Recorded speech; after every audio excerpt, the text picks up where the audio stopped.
Quando os ponteiros se encontram e que nós ouvimos as 12 badaladas.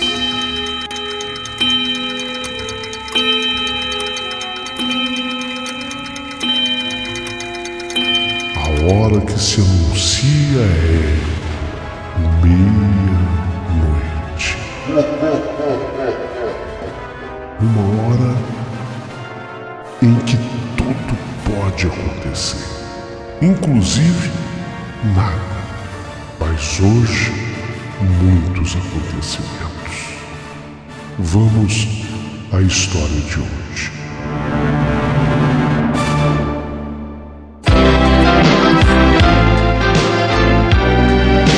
Rádio Emoção, Paulinho Boa Pessoa. A verdade de cada um.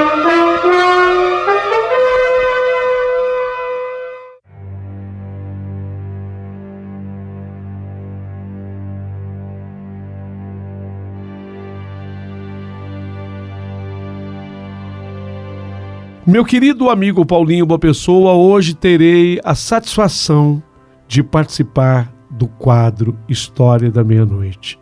Eu quero contar essa história que me impressionou por demais enquanto eu trabalhava como recepcionista para uma psicóloga, a doutora Regina.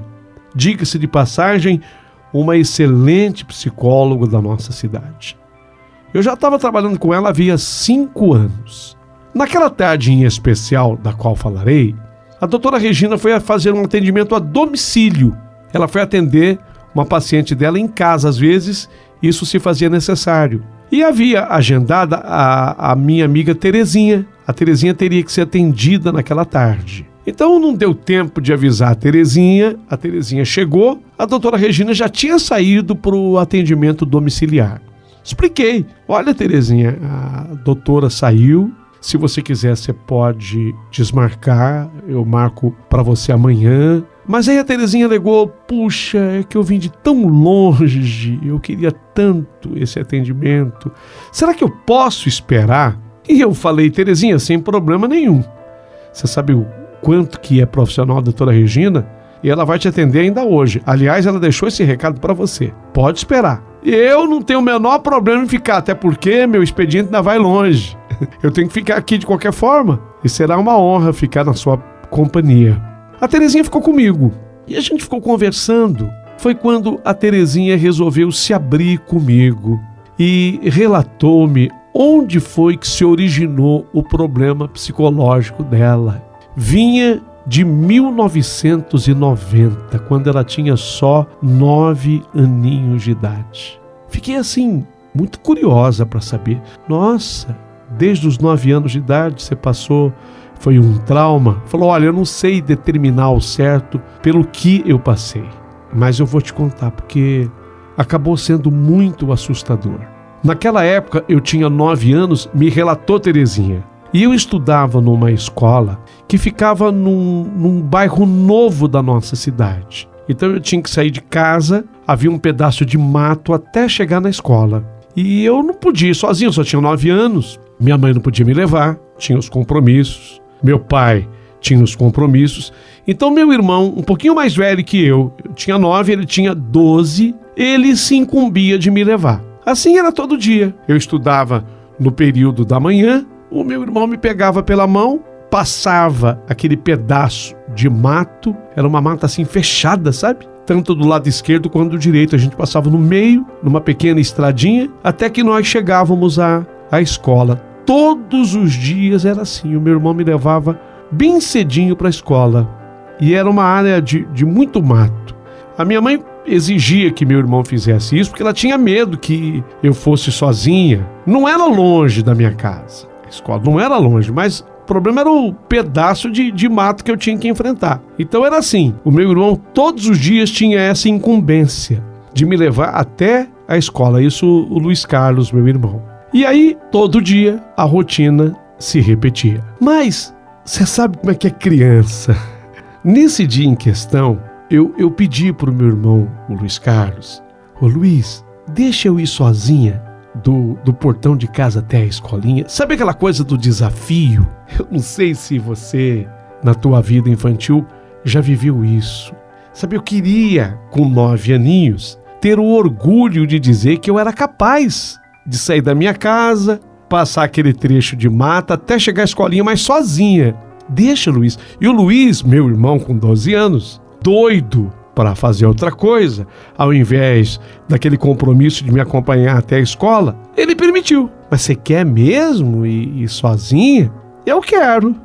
Você deixa? Ele deixou. Aliás, ele deixou porque era uma boa para ele foi fazer outra coisa. E eu fui. Justo nesse dia que eu fui, estava chovendo bastante naquela manhã. Eu estava assim, com uma sombrinha me protegendo. Aí eu fui, sabe? Passei aquele pedaço, né? Ao chegar perto da quadra de esporte, da escola que eu ia, porque era assim, você atravessava o trecho de mata, aí já ia começar o terreno da escola, só que a primeira coisa que vinha, não era ainda o portão da escola, era a parte esportiva da escola, as quadras. Então eu tinha vencido aquela parte da mata e cheguei na quadra de esportes. Ali, exatamente quando eu cheguei ali, eu ouvi um choro, eu fiquei assim curiosa, era um choro infantil, um choro de uma criança, mas era um choro assim de uma criança menor do que eu, porque eu tinha 9 anos, era o choro de uma criança menor do que eu. Assim que passa aquela primeira fase do bebê, sabe? Era um choro de criança. De uma criança que eu deduzia fosse novinha. Fiquei curiosa. Falei, mas de onde vem esse choro, né? Porque ali já era a escola. Começavam as quadras da escola. Então eu caminhei na direção de onde eu estava escutando aquele choro. Quando eu dobrei assim o muro da quadra de esportes, eu tomei um susto gigantesco. Eu até derrubei meu material escolar, a minha lancheira caiu no chão, joguei tudo fora, a sombrinha com a qual eu me cobria para evitar que a chuva me molhasse. Eu levei aquele susto e eu fiquei desesperada com o que eu vi. E o que foi que você viu, Terezinha? Desculpa, tive que tomar um gole d'água. Nessa parte da história eu tenho sempre que tomar um gole d'água. Mas o que você viu, Terezinha? Agora eu fiquei curiosa para saber. Eu vi uma criança segurando a própria cabeça dela na mão. E o que chorava era a cabeça. Sabe, a cabeça estava segura pelas mãos da criança e o que chorava era a cabeça, a boquinha era que chorava. Fazia aquele gesto na boca de matar qualquer um do coração. Era uma criança sem a cabeça, sendo que a cabeça estava sendo segura pelas mãos e chorando. Eu levei aquele susto, tudo caiu no chão, eu sufocada, gritei e a criança em questão, a criança foi andando para dentro do mato e aquele choro quase que me enlouqueceu, sabe? Aquele choro. Eu vi quando uma mulher pegou a menina, a criança era uma menina, pelo braço e disse assim, a mulher disse assim, seu lugar é aqui, demônio, não sai mais daqui, demônio. Falou 2 vezes, teu lugar é aqui, demônio, não sai mais daqui, demônio. E foi levando a menina que segurava a cabeça com as mãos. E ela foi levando a menina para dentro do mato. Olha, o susto foi tão grande que eu fiz xixi na roupa, na calça. Eu não aguentei ver aquilo. Foi uma das piores coisas que eu já vi em toda a minha vida. E talvez a pior coisa que alguém tenha visto na vida. Foi ali que eu fiquei doente, sabe? Nossa, Terezinha, coisa terrível. Mas qualquer um ficaria doente. O susto deve ter sido muito grande. O susto foi imenso. O susto foi muito grande. Eu tive febre. A partir daí, eu comecei a ter uma febre forte, dor de cabeça. E em casa, minha mãe disse, filha, você agora entende? Porque eu sempre peço pro teu irmão te levar na escolinha.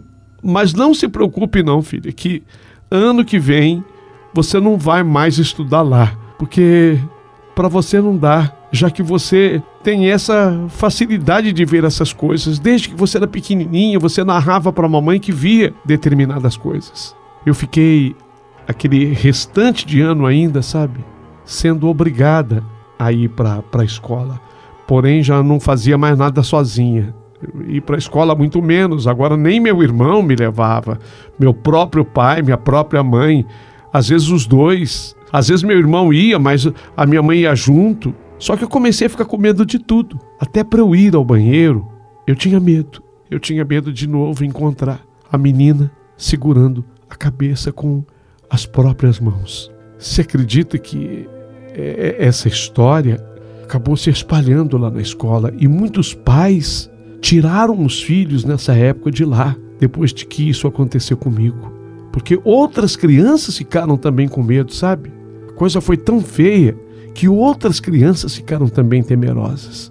Aí eu não sei se realmente condizia a verdade, mas depois fiquei sabendo que também outras crianças tiveram a visão de ver essa menina sem a cabeça. Nem sempre o pessoal via ela segurando a cabeça com as mãos, mas via a menina sem cabeça. Outras pessoas viram e devido a tanta visagem, ninguém aguentou ficar para estudar naquela escola. A escola foi se esvaziando. Você acredita que essa escola foi fechada? Fizeram lá depois um outro órgão da prefeitura municipal da cidade, mas não mais escola, porque as crianças não queriam mais frequentar aquele prédio devido ao medo, depois dessa visão que eu tive. E desde então é que eu passei a ter problema psicológico. E é por isso que eu venho aqui na doutora Regina. Nossa, ao final do relato da Terezinha, eu estava impressionada. Eu fiquei impressionada. E você acredita que naquela noite eu fiquei até com medo de voltar para casa, porque eu também tinha que enfrentar um trecho que era a pé. Eu ia com o ônibus até um determinado ponto. Naquele ponto eu descia e eu tinha que andar mais ou menos uns 4 quarteirões até chegar na minha casa. E eu passava por terrenos baldios, terrenos com mato. E eu fui dura na calçada, sem olhar para o lado, de medo de ver alguma coisa. Cheguei na minha casa naquela noite impressionada com tudo que eu tinha ouvido da Terezinha.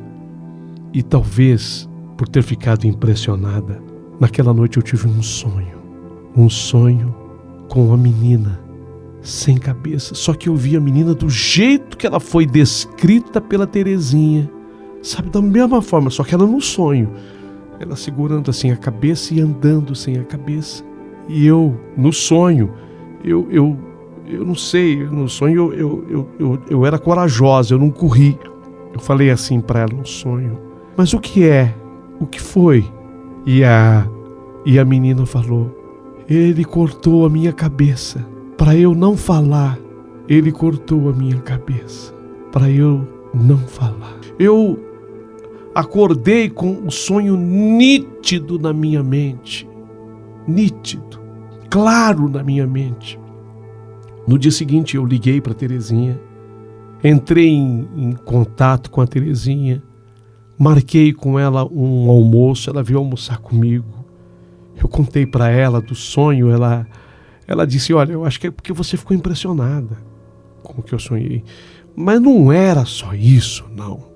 Eu tinha conversado com a menina. Aí nós entramos em contato então com a cidade da qual ela viera.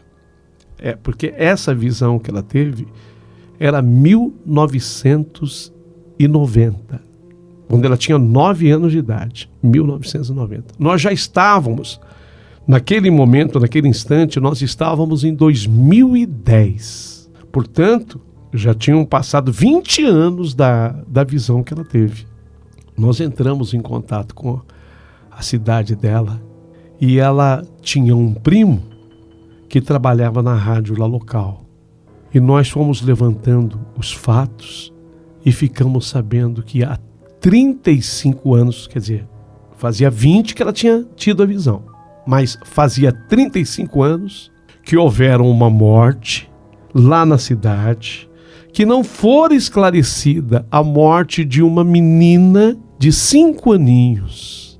E essa morte foi esclarecida muito tempo depois, porque o assassino confessou, mas muitos anos depois. da morte da menina. Ele era abusador, ele era padrasto da menina, ele abusava da menina. E para a menina não contar sobre os abusos sofridos pelo padrasto, ele a matou e cortou, decepou a cabeça dela, enterrando em covas diferentes a cabeça do corpinho. A cabeça jamais foi encontrada. O corpinho sim, mas a cabeça jamais foi encontrada. Vocês acreditam? Vocês acreditam que esse acabou sendo o desfecho? Portanto, desde 1990, quando fazia coisa de 15 anos do fato acontecido, que a menina queria comunicar isso a alguém. E tinha escolhido a Terezinha, que, evidente, por ser muito menina, não teve suporte emocional para levar aquela coisa avante. Acabou, coitadinha, fazendo até as necessidades na própria roupa. Mas eu acabei tendo um sonho. E eu descobri que eu tinha, portanto, dons mediúnicos. A partir daquele momento, isso foi em 2010. Então veja, fatos de 90, o acontecido em 2010, quando eu trabalhava como recepcionista da doutora Regina. A partir daquele momento, a Terezinha se curou totalmente dos problemas psicológicos que ela tinha, que eram problemas terríveis, diga-se de passagem. Ela teve inclusive alta lá da doutora, porque ela estava totalmente curada. Mas houve a necessidade dela se abrir comigo. Vai entender, né? Vai entender os mistérios dessa vida. Houve a necessidade dela se abrir comigo, eu ter tido esse sonho, a gente ter investigado, ter descoberto tudo e poder relacionar o fato havido na cidade à visão tida por ela. E aí tudo se resolveu para Terezinha e eu, graças a Deus, nunca mais tive qualquer sonho parecido com esse. E acabei descobrindo que eu tenho dons mediúnicos. Tanto que, após isso, eu acabei me interessando por outros casos, eu acabei tendo outros sonhos, acabei tendo outras visões, mas isso tudo se transforma em assunto de uma próxima carta. Eu quero voltar aqui, na História da Meia-Noite, para narrar. Hoje é essa história que eu tenho para contar. Gostaria muito que você que está acompanhando mandasse o seu comentário. Você gostou do relato feito por mim? Manda o teu comentário, manda o teu joinha. Por favor, eu vou ficar esperando. Se não for pedir muito, queria que você se inscrevesse aqui no canal do Paulinho Boa Pessoa. Dá o like. O like é fundamental e muito importante para o canal. O like é de uma importância muito grande, porque o YouTube passa a entender que o canal é benquisto e aí passa a divulgá-lo muito mais e ele se fortalece. Então dê muitos likes, por favor. Também torne-se membro aqui do canal. Será uma honra ter você como membro do canal. Agradeço e prometo voltar com outras histórias da meia-noite.